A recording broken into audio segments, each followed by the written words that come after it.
Hi guys, ఈ వీడియోలో hostel to home town journey ఎలా ఉంటుందో చూద్దాం. ఫస్ట్ ఈ స్లిప్ మీద మా ఫ్లోర్ వార్డెన్ తో సైన్ పెట్టించి, ఈ స్లిప్ మీద సలార్ స్టాంప్ అంత వదిలే నార్మల్ స్టాంప్ వేయించి, ఇంకా ఫైనల్ గా ఈ స్లిప్ మెయిన్ గేట్ దగ్గర ఇచ్చేసి మన డీటెయిల్స్ మొత్తం ఇక్కడ ఫిల్ చేసిన తర్వాత ఇంకా చలో ఇక్కడ నుంచి వైజాగ్ స్టేషన్ కి ఆటోలో అయితే వెళ్ళాం. అదేంటో బ్రో, అందరికి సమ్మర్ హాలిడేస్ ఇస్తే మాకు మాత్రం రైనీ హాలిడేస్ ఇచ్చినట్టుంది. ఇంకా ఫైనల్ గా ఆ వర్షంలో తడుచుకుంటూ స్టేషన్ కి అయితే రీచ్ అయ్యాం. ఇంకా మా ట్రైన్ రావడానికి ఇంకా హాఫ్ అన్ అవర్ టైం అయితే ఉంది. ఈ లోపు చల్లటి వెదర్ లో వేడి పరోటా అయితే చెప్పేసాం. మన ట్రైన్ అయితే వచ్చేసింది. మ్యాచ్ చూస్తూనే సగం టైం అయితే గడిచిపోయింది. ఈ లోపు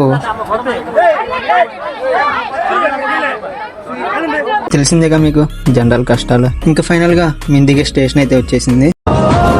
మన ఊరు గాలి తగులుతోంది చిన్నానా, మన ఊరు వచ్చేసినట్టే. ఏమైనా అబ్బాయి, బతకడానికి పై ఊరు వెళ్ళి ఇలా మన ఊరు వస్తుంటే భలే ఉంటది అబ్బాయి.